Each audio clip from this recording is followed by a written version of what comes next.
Terima kasih Bu Novita. Yang kami hormati pimpinan Komite 4, Ibu Elviana, Bu Novita Mang, para anggota Komite 4 Dewan Perwakilan Daerah Republik Indonesia. Bismillahirrahmanirrahim. Assalamualaikum warahmatullahi wabarakatuh. Om Swastiastu, Namo Buddhaya, salam kebajikan. Ibu Bapak sekalian, Pak Ibu Deputi Gubernur Senior, Pak Snyder dari Bappenas. Untuk DPD, karena ini pertama kali kami memperkenalkan Wakil Menteri Keuangan kami, Pak Thomas Jiwandono, di dalam forum ini. Beliau sudah bersama kami hampir 2 bulan ini. Izinkan saya menyampaikan mengenai RAPBN 2025 yang kita desain sebagai sebuah RAPBN di masa transisi dan ingin terus mendorong agar transisi bisa berjalan efektif dan tetap menjaga APBN bisa terjaga kesehatannya secara sustainable.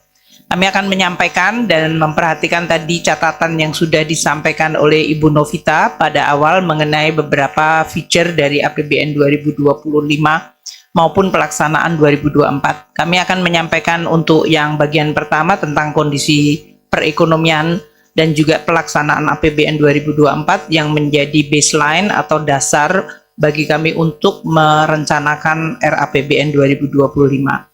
Pertama, mengenai kondisi perekonomian secara global, kondisi 2024 belum menunjukkan adanya perbaikan atau optimisme dikarenakan karena situasi global memang masih sama dan bahkan cenderung meruncing tensi geopolitik dan bahkan memecah terjadinya peperangan di berbagai daerah. Konflik dari negara Amerika Serikat terhadap Tiongkok, kemudian terjadinya fragmentasi dan proteksionisme yang dijadikan sebagai proksi dari kompetisi ini menyebabkan ekonomi dunia juga melemah. Disrupsi akibat terjadinya perang menyebabkan inflasi meningkat tinggi dan ini diikuti dengan suku bunga global yang melonjak tinggi. Meskipun kita melihat dan mengharapkan mulai September ini akan terjadi penurunan suku bunga terutama di Amerika Serikat. Kondisi-kondisi ini menyebabkan pertumbuhan ekonomi dunia melemah. IMF memprediksi tahun 2024 hanya 3,2%, lebih rendah dari tahun lalu, dan tahun depan akan tumbuh 3,3%, sama seperti tahun 2023. Kondisi seluruh dunia dengan pasca pandemi dan terjadinya perang serta geopolitik menyebabkan ruang fiskal dan ruang moneter menjadi sangat menyempit di berbagai negara. Utang berbagai negara di negara maju melonjak dari 70% menjadi 112% dari GDP, sementara di negara berkembang kenaikan jumlah utang pasca pandemi dari tadinya 47% dari GDP awal 2000 sekarang mencapai 71%. Jadi kalau dilihat dari perspektif ini Indonesia masih relatif terjaga. Kita juga melihat dengan geopolitik, persaingan, dan di sisi lain serta perlemahan ekonomi global, maka komoditas mengalami dampak. Waktu terjadi perang bisa menyebabkan disrupsi supply sehingga harga dari komoditas melonjak tinggi, itu terjadi tahun 2022. Kemudian diikuti dengan suku bunga tinggi karena inflasi tinggi dan perlemahan ekonomi menyebabkan komoditas terkoreksi sangat tajam. Ini tentu mempengaruhi perekonomian Indonesia karena Indonesia juga merupakan supplier dari komoditas-komoditas yang sangat penting di dunia, baik itu dari sisi CPO, batu bara, dan to some extent kita masih juga memproduksi minyak dan gas. Kondisi sektor keuangan karena adanya disrupsi dan berbagai shock, maka menyebabkan juga terjadi dinamika yang sangat tinggi. Dengan suku bunga yang tinggi di Amerika Serikat, dolar indeks menjadi sangat menguat. Ini menyebabkan terjadinya nilai tukar berbagai negara yang melemah. Namun di sisi lain, pada bulan Agustus saja terjadi perkuatan karena adanya sinyal dari Federal Reserve Amerika Serikat yang mengindikasikan mereka akan segera menurunkan suku bunga pada bulan September ini. Ini yang menyebabkan pada bulan Agustus saja terjadi perbaikan atau koreksi terhadap nilai tukar. Kalau kita lihat di sebelah kiri, month to date kita mengalami apresiasi 5,1. Meskipun sepanjang tahun Januari hingga Agustus atau bahkan sebelum Agustus terjadi depresiasi yang juga nilainya mendekati 6%. Yield dari 10 tahun government bonds itu juga mengalami perbaikan, yang tadinya mengalami kenaikan karena adanya inflasi dan suku bunga global yang tinggi. Pada bulan Agustus saja mengalami koreksi penurunan 26,9 basis poin. Dan ini juga dipicu oleh masuknya kembali modal asing ke dalam negeri, terutama di dalam pembelian surat-surat berharga yang tadinya didominasi oleh SRBI pada bulan Mei, Juni, Juli oleh Bank Indonesia, sekarang sudah kembali masuk dalam bentuk pembelian surat berharga negara atau SBN dan saham. Kondisi yang membaik ini tentu perlu untuk kita respons, namun kita juga perlu tetap waspada karena ini terjadi dinamika yang sangat berbeda dalam 7 bulan pertama dengan bulan Agustus. Dalam kondisi yang terus mengalami dinamika dan volatilitas tinggi, ekonomi Indonesia sebetulnya mengalami pertumbuhan yang relatif stabil dan cukup tinggi untuk level rata-rata global. Growth kita yang sekitar 5% pada berkuartal dari mulai tahun 2021 Q4 hingga sekarang itu terjadi dalam situasi global yang tadi saya sampaikan, yaitu inflasi tinggi secara global, suku bunga melonjak 500 basis poin di Amerika Serikat, dan capital outflow serta dolar yang menguat. Namun kita tetap bisa menjaga momentum pertumbuhan dalam pergolakan dan situasi di mana dinamika ekonomi global luar biasa tinggi. Juga terjadinya fragmentasi, terjadi proteksionisme, kenaikan tarif, dan menyebabkan perdagangan dunia antar negara melemah dan global growth yang melemah tadi hanya 3%, sementara kita tetap terjaga di 5%. Ini juga menggambarkan bahwa Indonesia memiliki resiliensi yang tinggi, baik dari sisi komponen pengeluaran, yaitu agregat demand, di mana konsumsi rumah tangga terjaga mendekati 5%, kemudian investasi atau PMTB mulai meningkat dengan adanya capital inflow, terutama FDI, PMN, dan PMA, serta dari sisi ekspansi kredit dari perbankan. Pemerintah terus mendukung melalui APBN-nya, dan dalam hal ini ekspor yang sempat mengalami perlemahan sekarang sudah mulai pulih kembali. Pertumbuhan ekonomi yang stabil di 5% juga di-share oleh seluruh region di Indonesia. Kita lihat selain Pulau Jawa, Pulau Sumatera stabil meskipun agak di bawah rata-rata nasional, yaitu di 4,6 hingga 4,48. Kita berharap dengan telah selesainya atau makin selesainya tol di Sumatera dan berbagai pembangunan dari berbagai pelabuhan menyebabkan konektivitas Sumatera juga makin meningkat, bisa meningkatkan juga pertumbuhan di Sumatera secara lebih baik, sama atau bahkan lebih tinggi dari nasional. Kalimantan dalam hal ini dengan adanya proyek IKN dan juga beberapa komoditas dengan DBH yang tinggi juga menunjukkan pertumbuhan yang relatif baik di atas nasional rata-rata sejak 2023. Sulawesi selama ini selalu baik, tumbuhnya di atas 6%, dan ini yang perlu untuk kita jaga terus. Sementara Bali dengan pulihnya tourism dan berbagai aktivitas ekonomi juga sudah menunjukkan pemulihan pertumbuhan di atas 5%, bahkan di atas 6% pada 2024. Maluku dan Papua dalam hal ini juga tumbuh tinggi, tentu karena kita lihat adanya investasi besar dari hilirisasi dan berbagai program pembangunan di Papua. Pertumbuhan ekonomi yang tinggi menyebabkan juga perbaikan dari indeks pembangunan kita. Kemiskinan menurun kembali sesudah mengalami kenaikan akibat terjadinya pandemi, yang tadinya sudah single digit di 9,4 tahun 2019, melonjak lagi di 10,14, tapi kemudian sekarang kita sudah turun di bawah pre-pandemi. Jadi sudah di 9,03 di bawah 2019. Demikian juga dengan kemiskinan ekstrim, kita lihat juga terus mengalami penurunan mendekati nol sesuai dengan target pemerintah untuk 2024 bisa menghilangkan kemiskinan ekstrim di Indonesia. Dari sisi pemerataan tadi dengan adanya beberapa indikator perbaikan pertumbuhan maupun secara spasial menyebabkan Gini rasio kita juga mengalami perbaikan sekarang di 0,379, itu lebih rendah dari pre-pandemi yaitu 0,381 sesudah mengalami kenaikan pada saat terjadinya pandemi.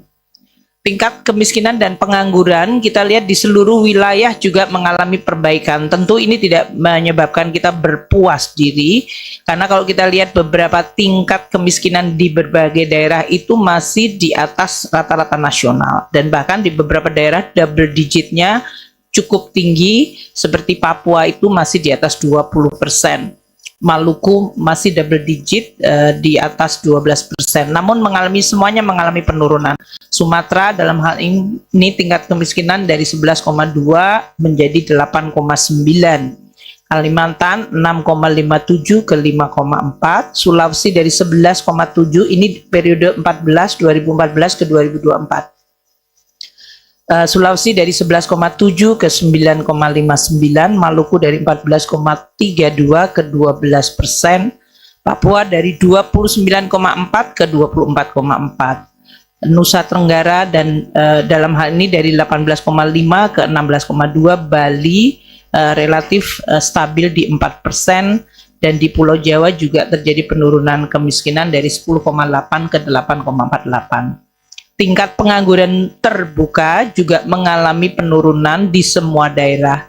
Ini berarti menunjukkan bahwa kenaikan atau pertumbuhan ekonomi paling tidak di-share seluruh daerah di Indonesia, meskipun mungkin exposure-nya berbeda-beda, dan juga telah menyebabkan perbaikan pada beberapa indikator pembangunan seperti kemiskinan dan pengangguran serta pemerataan. Kita lihat inflasi yang relatif baik untuk Indonesia dibandingkan negara-negara di seluruh dunia. Pada saat seluruh dunia mengalami inflasi tinggi, bahkan di negara maju mencapai double digit di atas 10%, Indonesia bisa menjaga inflasi tetap pada level single digit dan bahkan di bawah 5%. Saat ini inflasi Indonesia di 2,1%. Kalau kita lihat antar daerah juga memiliki komitmen dan kinerja menjaga inflasi secara baik.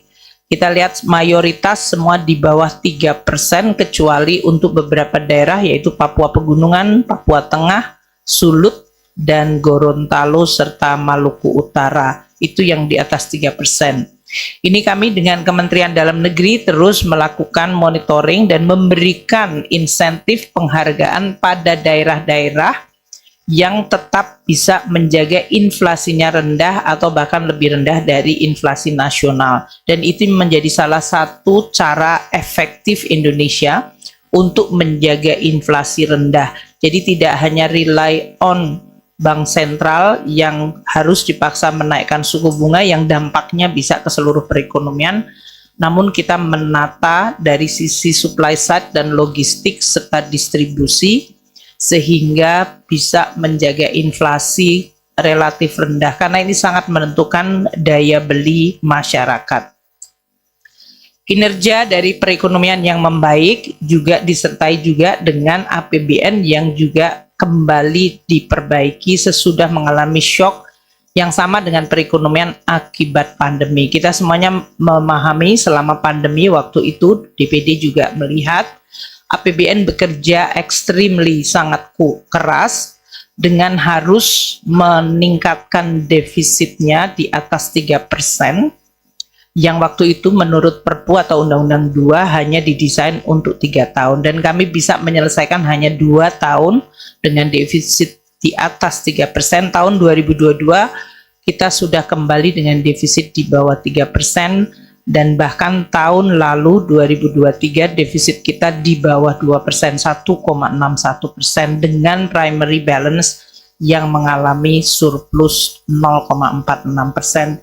Ini merupakan salah satu track record dari konsolidasi fiskal yang luar biasa cepat dan sehat tanpa membuat perekonomian menjadi melemah akibat konsolidasi fiskal. Dan ini adalah salah satu contoh hal yang baik yang harus kita jaga seterusnya. Tadi telah disampaikan oleh Bu Novita, realisasi APBN kita sebetulnya kita tentu sudah punya sampai akhir Agustus karena baru selesai, tapi karena kita belum melakukan konsolidasi angka, jadi kami mempresentasikan angka sampai dengan akhir Juli. Pendapatan negara tahun 2024 itu mengalami tekanan cukup, yaitu karena adanya koreksi dari komoditas-komoditas yang tadi telah saya sampaikan. Pertumbuhannya negatif 4,3 dengan pendapatan 1.545. Pajak dalam hal ini 1.045 mengalami kontraksi 5,8. Pabean dan cukai 154 masih tumbuh tipis 3,1 dan PNBP kita mengalami kontraksi 5% di 338 posisi akhir Juli. Ini nanti akan untuk daerah akan mempengaruhi DBH. DBH yang sekarang ini naik karena adanya boom dari komoditas tahun 2022-2023 yang kita mulai atau bayarkan sesudah adanya audit BPK. Namun nanti dengan adanya harga komoditas korektif ke bawah, ini tahun-tahun depan juga DBH-nya mungkin akan terkoreksi. Untuk daerah-daerah yang memang sangat mengandalkan DBH mungkin perlu untuk menjaga APBD-nya. Sama seperti kami di APBN kadang-kadang mengalami kenaikan, kadang-kadang mengalami penurunan, dan kita harus tetap menjaga jangan mempengaruhi keseluruhan perekonomian. Namun APBN juga harus terjaga sehat. Kami berharap untuk daerah-daerah juga mampu, terutama yang memiliki resources cukup pada saat boom bisa menjaga dan menabungnya, dan pada saat terjadi bust atau penurunan mereka bisa melakukan counter cyclical tanpa membuat APBD-nya menjadi kolaps. Ini semuanya memang membutuhkan keahlian di daerah-daerah yang perlu untuk kita terus tingkatkan, dan kami terus akan meningkatkan daerah-daerah dengan nanti pelaksanaan Undang-Undang HKPD. Ibu Bapak sekalian, untuk belanja sampai akhir Juli untuk pemerintah pusat mencapai 1.638, tumbuh 12,2. Ini karena tahun ini kita ada pemilu, kita memberikan bantuan El Nino, semuanya front loading karena memang terjadinya dari mulai awal tahun, dan juga berbagai kebijakan 2024 seperti kenaikan dari gaji ASN TNI Polri serta pembayaran dari gaji ke-13 dan juga THR yang mengalami kenaikan, sehingga memang terlihat bahwa kenaikan belanja pemerintah mengalami kenaikan yang cukup besar, yaitu double digit di 12,2. Transfer ke daerah dalam hal ini mencapai 468 atau 468 triliun, itu tumbuh juga 6,1%. Posisi APBN akhir Juli adalah mengalami surplus keseimbangan primer 179,3 triliun, namun dari overall postur defisit 93,4 triliun atau 0,41%. Untuk APBN tahun ini adalah didesain dengan defisit 2,29%. Jadi dalam hal ini defisit 0,41% masih di dalam track dari APBN 2024. Ibu Bapak sekalian, tahun ini sampai dengan Juli kami telah membelanjakan 872,8 triliun yang langsung kepada masyarakat bisa dinikmati, baik dalam bentuk perlindungan sosial seperti pembayaran PKH, kartu sembako, maupun di bidang pendidikan kesehatan seperti pembayaran PBI untuk 96,7 juta rakyat yang tidak mampu, kita bayarkan akses kesehatan dengan BPJS Kesehatan, premi dibayar pemerintah. Untuk pendidikan kita memberikan jutaan dalam hal ini beasiswa untuk siswa di SD, SMP, SMA, dan kartu Indonesia Kuliah untuk 875 beasiswa bagi mahasiswa yang tidak mampu. Juga biaya operasi sekolah baik yang di bawah Kementerian Agama maupun Kementerian Pendidikan melalui DAU ataupun DAK non fisik. Kita juga membangun dari sisi infrastruktur keterjangkauan energi dengan memberikan subsidi agar masyarakat tidak terkena guncangan akibat kenaikan atau turun dan naik turun volatilitas harga dari energi. Pertanian dalam hal ini kita menaikkan untuk subsidi pupuk dan juga UMKM kita berikan dalam bentuk program-program seperti UMI, PIP maupun kredit KUR. Tahun ini selain pemilu di pusat juga ada pilkada yang akan berjalan, dan untuk ini pilkada dibiayai oleh APBD, dan untuk APBD yang belum mampu kita juga melakukan intercept maupun dalam hal ini memberikan bantuan. Dari daerah-daerah yang sudah mampu membayar untuk pelaksanaan pilkada ini 37,52 triliun dilakukan hibah dari APBD ke KPU dan Bawaslu. Sudah terrealisasi 36,61 triliun untuk penyelenggaraan pilkada di seluruh daerah di Indonesia. Jadi 97. Ada daerah-daerah yang kemarin masih mengalami hambatan, kami memberikan intercept atau melakukan intercept dengan membayarkan hibah melalui TDF, yaitu mereka yang sebetulnya memiliki dana dalam bentuk TDF, yaitu dari DBH yang waktu itu dibayarkan dalam bentuk surat berharga. Kami juga melakukan intercept melalui instrumen DAU sebesar 555 miliar untuk 56 Pemda, yang tadi TDF 67,9 miliar untuk 12 Pemda, dan juga melalui pembayaran DBH 180,6 miliar untuk 24 Pemda. Kementerian Keuangan dengan Kementerian Dalam Negeri terus memonitor, making sure, meyakinkan bahwa pilkada akan tetap berjalan pada tepat waktu dan tentu dengan kondisi anggaran yang sudah tersedia. Tadi telah disampaikan oleh Bu Novita bahwa dukungan APBN ke APBD itu terus mengalami kenaikan, meskipun tadi ada catatan mengenai dana desa. Kalau kita lihat kenaikan dari transfer itu adalah tumbuh 6,1% tahun 2024, tahun lalu juga tumbuh 6,4%. Jadi ini artinya pada saat APBN mengalami tekanan pun kita tetap komit terhadap transfer. DAU yang lebih tinggi karena porsi dari DAU Block Grant mengalami kenaikan. DBH lebih tinggi tadi karena adanya kenaikan harga minerba terutama tahun 2022-2023 yang kemudian kita formulasikan dalam DBH 2024. Dana desa mengalami kenaikan dalam penyalurannya ya. Ini karena desa-desa di dalam memenuhi syarat salur sudah lebih baik sehingga kami bisa melakukan penyaluran atau transfer secara lebih tepat waktu. Dana keistimewaan dalam hal ini kita manfaatkan sisa dana keistimewaan 2023 di RKUD, dan kita juga memberikan insentif fiskal tadi dari mulai untuk inflasi, untuk indikator pembangunan daerah-daerah yang berprestasi diberikan insentif fiskal. Untuk dana otsus dengan meningkatnya kepatuhan Pemda dalam memenuhi syarat salur kita bisa lakukan transfer secara jauh tepat waktu. Untuk DAK fisik terjadi penyaluran yang mengalami kendala karena realisasi kontrak kegiatan DAK fisik yang tahun ini lebih rendah dibandingkan tahun lalu. Sedangkan DAK non fisik ini terutama untuk biaya operasi sekolah dan untuk puskesmas kesehatan, rekomendasi dari penyaluran dana itu baru diterima akhir Juli. Sehingga banyak dari penyaluran DAK non fisik ini baru terrealisir awal Agustus. Seingat saya juga DAK non fisik ini ada masalah data terutama untuk pendidikan.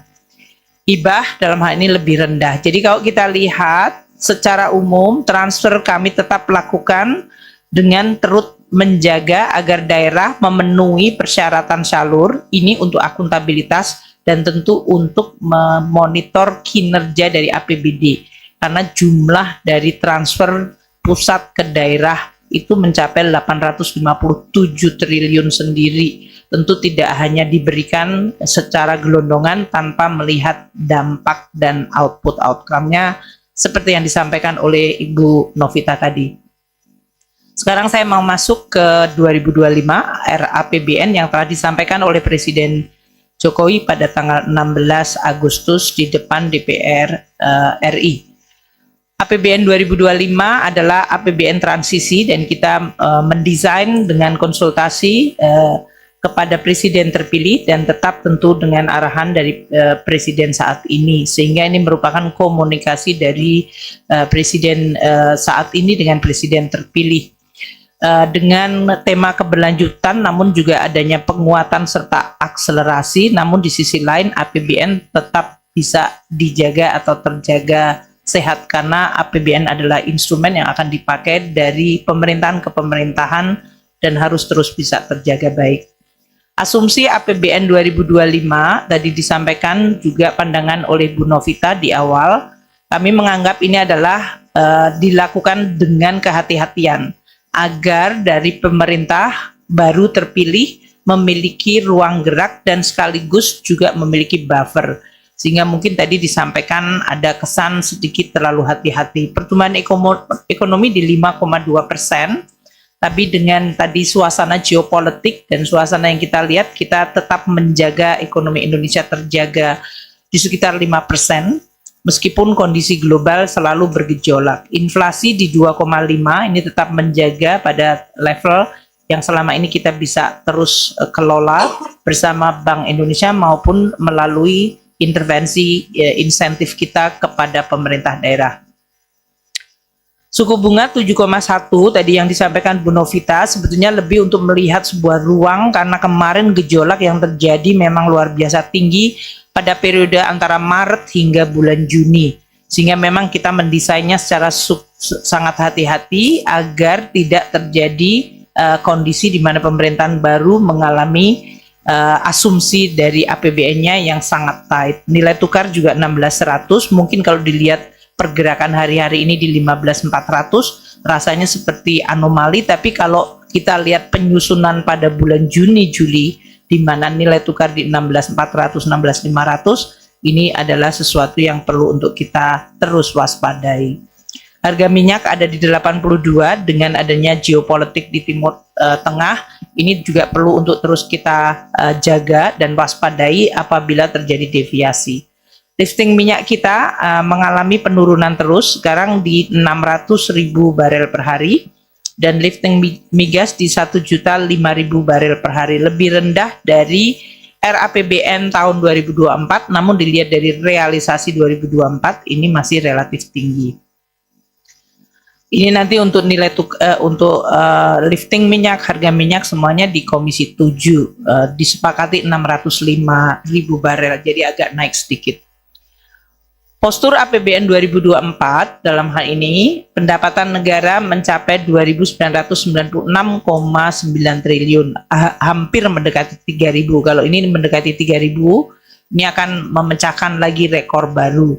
Waktu saya menjadi Menteri Keuangan pertama, Ibu Bapak sekalian, mungkin Bu Elviana waktu itu juga di Komisi 11 atau di Badan Anggaran, masih ingat kita bicara pendapatan negara hanya 415 triliun. Di 2005 atau 2004 akhir, dan ini sekarang sudah di 2.996 dengan belanja negara 3.613,1 triliun, sehingga memang kita melihat masih adanya defisit 616,2 triliun atau 2,53%. Ini adalah size defisit yang kita desain masih di bawah 3%. Cukup ada ruangan bagi pemerintah baru dengan prioritas-prioritas pembangunan yang telah ditetapkan oleh Presiden terpilih dan juga tetap bisa terjaga kredibilitasnya dari sisi stakeholder luas termasuk dari sisi para bondholder. Ini menyebabkan APBN bisa terus terjaga kredibilitas dan stabilitasnya. Beberapa indikator pembangunan nanti dari Bappenas bisa menyampaikan. Untuk APBN 2025 ini, belanja-belanja pos penting yang selama ini kami sampaikan untuk pendidikan 20%, itu 722,6 triliun. Perlindungan sosial 504,7 triliun dengan program-program yang ada maupun yang baru. Untuk pendidikan ini pemberian makan bergizi gratis untuk anak-anak sekolah, dan adanya program renovasi sekolah dan pembangunan sekolah unggulan. akan dilakukan oleh pemerintah baru mulai 2025. Untuk perlindungan sosial, selain berbagai macam bantuan sosial, juga akan dilakukan pengenalan kartu kesejahteraan yang akan menjadi kartu konsolidatif terhadap berbagai program sosial. Untuk infrastruktur 400,3 triliun, kita tetap akan membangun berbagai infrastruktur terutama untuk mendukung ketahanan pangan seperti irigasi dan jaring-jaring dari irigasi primer, tersier, dan sekunder, serta bendungan akan tetap menjadi prioritas. Ada pembangunan sekolah unggulan dan juga renovasi sekolah serta infrastruktur serta keberlanjutan dari IKN ada di dalam alokasi. Kesehatan 197,8, selain untuk tetap memberikan bantuan pada kelompok miskin mengenai PBI, juga untuk pembangunan rumah sakit berkualitas, dan ini sudah cukup banyak yang sudah diselesaikan dan kemarin diresmikan. Namun juga untuk beberapa kasus seperti stunting dan penurunan TBC. Ketahanan pangan merupakan prioritas dari pemerintah terpilih yang akan ditingkatkan, baik melalui intensifikasi dan ekstensifikasi lahan, terutama di luar Jawa, disertai juga perbaikan bendungan dan irigasi. Kita juga akan membangun lumbung pangan dan peningkatan akses pembiayaan bagi petani, serta penguatan cadangan pangan nasional. Dari hukum dan HAM 372,3 triliun, mulai dari untuk modernisasi alutsista, Almatsus, dan Alpalhamkam, serta untuk ancaman cyber, serta dukungan operasional dari penegakan hukum. Ibu Bapak sekalian, terkait dengan program makanan bergizi, yang tahun 2021 telah dialokasikan 71 triliun, ini tujuannya adalah untuk menciptakan generasi cerdas dengan tetap memberikan keleluasaan dan opportunity untuk UMKM agar bisa berpartisipasi di dalam supply chains-nya sehingga tumbuh dan ekonomi daerah bisa bergerak. Nanti Badan Gizi akan menyampaikan programnya. Untuk revitalisasi sekolah yang merupakan perhatian dari Presiden terpilih juga telah dialokasikan 20,3 triliun dalam hal ini untuk menuntaskan perbaikan berbagai ruang kelas dan sekolah rusak, dan ini akan ditugaskan kepada Kementerian PUPR dengan impres khusus. Targetnya 22.000 sekolah atau kelas yang akan diperbaiki. Untuk ketahanan pangan, kita mendukung dalam keseluruhan rantai pasok pangan, dari mulai praproduksi, produksi, distribusi, pemasaran, dan dari sisi konsumen. Ini terhadap stabilisasi harga maupun untuk meningkatkan gizi kepada anak-anak dan ibu hamil serta anak-anak di usia di bawah 5 tahun.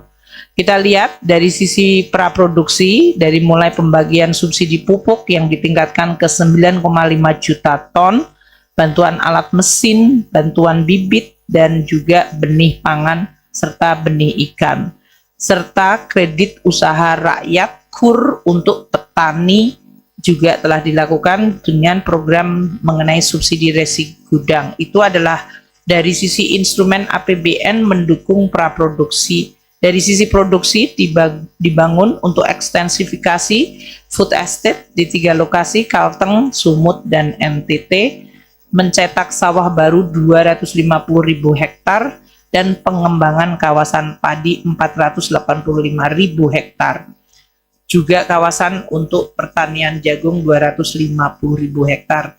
12 unit bendungan akan terus diperbaiki atau dibangun, dan jaringan irigasi 17.000 hektar, serta lahan pertanian pangan produktif 20,4 km persegi. Kita juga mengintroduce atau memperkuat asuransi pertanian untuk 1 juta hektar. Dari sisi distribusi, kita perkuat dari sisi logistik dan juga dari sisi akses, baik jalan laut, udara, dan juga untuk jalan pelabuhan dalam hal ini, dan juga cold storage. Untuk pemasaran, stabilisasi harga, baik Bulog dan Bappenas melakukan bersama-sama, dan gerakan berbagai subsidi, cadangan pangan, stabilisasi pasokan dan gerakan pangan murah, serta kita memberikan untuk kelompok miskin dari sisi demand side, yaitu sembako, kartu sembako. Ibu dan Bapak sekalian, sekarang kita masuk kepada HKPD, Hubungan Keuangan Pusat dan Daerah. Kita melihat bahwa semenjak otonomi daerah diimplementasikan di Indonesia, maka terjadi transfer ke daerah dari APBN yang mengalami kenaikan secara terus-menerus. Kalau tahun 2004 itu saya bicara tentang transfer yang hanya sekitar 100 triliun, sekarang sudah 857, bahkan di dalam APBN 2025 900 triliun lebih. Ini menggambarkan kenaikan lebih dari 9 kali lipat dari transfer kita. Ini untuk supaya DPD kan waktu itu juga menanyakan mengenai utang. Jadi kalau melihat utang naik itu tapi lupa melihat banyak yang lain juga naik. Itu mungkin untuk supaya menetralisir. Kita juga lihat berbagai kebijakan dan undang-undang baru yang menyebabkan juga transfer meningkat seperti otonomi khusus Papua, kemudian Papua Barat diintroduce, dana istimewa Yogyakarta, otonomi khusus Aceh diintroduce tahun 2008, otonomi khusus Papua tahun 2002, yang kemudian untuk Papua Barat di 2009, otonomi Aceh masuk di 2008, dana insentif daerah kita introduce mulai 2010, dana keistimewaan Yogyakarta diintroduce 2013, dana desa diintroduce 2015, dan ini semuanya setiap kali ada ide baru masuk maka akan menambah jumlah transfer ke daerah. Sehingga kalau kita lihat setiap kali ada undang-undang baru, kita lihat akan menyebabkan kenaikan dari transfer. Tentu APBN yang menanggung beban ini perlu harus tetap dijaga untuk bisa memenuhi amanat berbagai undang-undang yang luar biasa banyak. Dan kalau kita lihat penguatan dari APBN dengan APBD itu masih perlu untuk ditingkatkan. Karena banyak dengan transfer yang meningkat, namun APBD kemudian membuat prioritas yang kadang-kadang perlu untuk terus disinergiskan dengan APBN, sehingga dampak dari pembangunannya juga akan lebih tinggi. Apakah itu untuk mendorong pertumbuhan ekonomi, meningkatkan kesejahteraan, percepatan dari daerah-daerah tertinggal untuk mengejar sehingga terjadi konvergensi, yaitu kemajuan yang makin merata antar daerah, dan juga pengelolaan fiskal daerah yang harus makin ditingkatkan sofistikasinya. Karena kalau tidak, daerah itu hanya nunggu saja dari transfer. Mereka sebetulnya memiliki resource dan bisa melakukan berbagai inovasi dari APBD-nya. Namun tentu itu menanggung risiko. Dan oleh karena itu daerah juga harus mampu menjaga risiko, namun mampu juga menggunakan kesempatan dan resource yang ada. Ini hal yang baru. Kita tidak ingin terjadi seperti di Latin Amerika, di mana daerah-daerah di Latin Amerika itu melakukan ekspansi APBD-nya secara tidak disiplin sehingga menimbulkan berbagai dampak, yaitu kesehatan dari APBD dan APBN mereka mengalami penurunan yang tajam dan menimbulkan krisis yang terjadi seperti di Argentina, di Brazil waktu tahun 80 atau 90 atau bahkan awal 2000. Itu semuanya juga karena adanya daerah yang mengalami ekspansi dari keuangannya namun tidak disertai pengelolaan risiko dari keuangan daerahnya. Harmonisasi antara pusat dan daerah ditujukan agar tujuan pembangunan kita itu bisa diangkat bersama-sama, tidak hanya oleh pusat, tapi juga oleh daerah. Kalau kita lihat seperti pusat menanggung seluruh bansos, itu di daerah-daerah dilihat dari APBD-nya, room untuk memberikan bansos menjadi mengecil atau karena sudah dilakukan oleh pusat, mereka kemudian tidak melakukan pengalokasian yang sama tingginya. Demikian juga untuk infrastruktur dengan seperti Inpres jalan, dan sekarang Presiden terpilih melakukan juga untuk perbaikan sekolah. Ini menunjukkan bahwa pemerintah pusat masih terus mengalami turun tangan untuk membuat daerah-daerah memiliki kinerja yang makin baik. Oleh karena itu sinergi itu menjadi sangat penting, baik untuk menciptakan growth, menurunkan kemiskinan, menurunkan pengangguran, dan memperbaiki pemerataan. Kami memonitor terus bersama dengan Kementerian Dalam Negeri. Dan kita lihat memang adanya perbaikan, namun ini masih ada ruang untuk terus memperbaiki lagi. Transfer ke daerah juga telah mendorong konvergensi antar daerah-daerah yang tadinya sangat tertinggal, paling tidak mereka bisa catching up atau memperbaiki lebih cepat. Kita lihat seperti dana desa yang tadi Bu Novita sampaikan, walaupun angkanya sama, tapi kalau kita lihat dampaknya karena jumlah desa yang tertinggal mengalami penurunan sangat tajam dari tadinya 27.860 tahun 2018, ini sekarang hanya tinggal 6.100. Desa mandiri yang tadinya hanya 310 desa sekarang mencapai 17.203. Jadi Ibu dan Bapak sekalian, tentu kalau desa makin mandiri dan makin maju, transfer dana desa itu juga penting, tapi mereka pun bisa memiliki resource untuk mengembangkan. Itu yang menjadi pemikiran, bukan menjadi ketergantungan, tapi desa harusnya bisa makin mengembangkan dirinya dengan transfer, bahkan dengan transfer yang sama mereka bisa memperbaiki. Desa-desa yang tertinggal bisa terus melihat dan mencontoh desa-desa yang sudah lewat atau sudah meningkat dari status tertinggal menjadi desa yang mandiri atau bahkan maju. Kita juga memonitor dari tail index, yaitu bagaimana indeks pembangunan atau pemerataan antar daerah dengan penurunan tail index yang tadinya 0,378 sekarang hanya di 0,195. Ini artinya ketimpangan antar daerah makin menurun. Ini adalah suatu tren yang baik karena seperti yang disampaikan oleh Presiden bahwa pembangunan Indonesia tidak hanya Jawa sentris tapi Indonesia sentris, dan ini mulai terlihat di dalam berbagai indikator yang kita sampaikan. Transfer ke daerah tujuannya adalah semua daerah harusnya bisa memberikan pelayanan dengan kualitas yang sama. Jadi anak Indonesia mau lahir di Sumatera, Kalimantan, Bali, Jawa, Sulawesi, Maluku, Papua, seharusnya mereka memiliki hak untuk mendapatkan pelayanan yang sama dari kesehatan, dari sisi pendidikan, dari pelayanan publik lainnya.